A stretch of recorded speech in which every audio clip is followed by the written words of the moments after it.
So hulle het jou in 'n pot olie gegooi, hulle het jou in 'n bil gesit en op die brand gesteek, so 'n ysterkoperbil, net omdat die Here gedien het.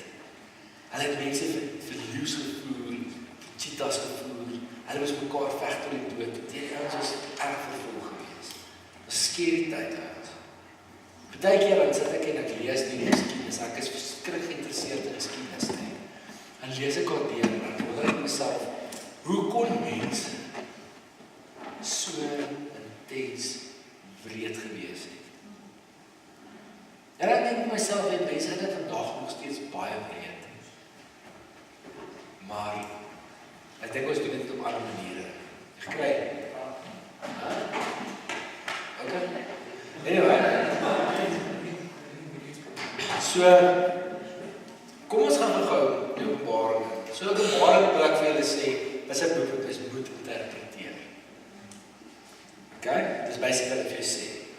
Jy moet tools hê om dit te lees en om reg te verstaan. En as jy dit gebruik om jy gebruik die tools en jy verstaan die tools en jy verstaan wat ek vir julle gaan vir julle beelde uitlê, dan dit vou die teks net 'n bietjie oop.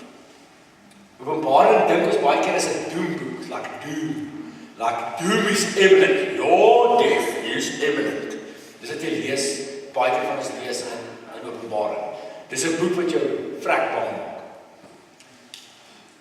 Maar Openbaring gaan eintlik oor hoop. Glo jy my? Ja. Nee, ek moet my glo, maar dis waar. Unbelievable hoop kan ons hoor. En ouens, baie van julle sit nou in staf in julle lewens, waar julle moet groot keuses maak, weet. Van julle is in graad 7 en moet kies wat se hoërskool gaan jy nou toe. Van julle is in matriek en moet kies wat gaan jy volgende jaar swat.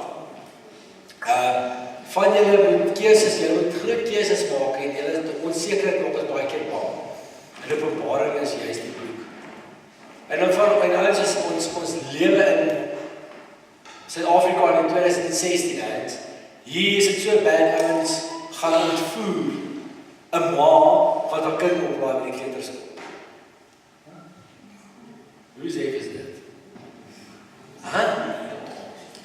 Hierdie Vrydagmiddag het ouens 'n vrou en 3 kinders ontvoer reg voor 'n kleuterskool. Dis wel sy kinders oplaai.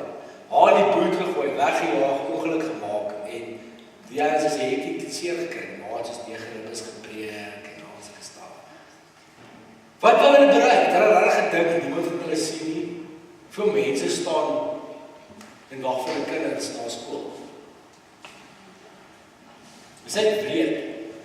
So hierdie boek, Openbaring, gee ons nog 'n bietjie hoop daai tyd. Julle gaan hierdie video kyk vir die teks. Okay, here we go. Ons geskied en gemaak.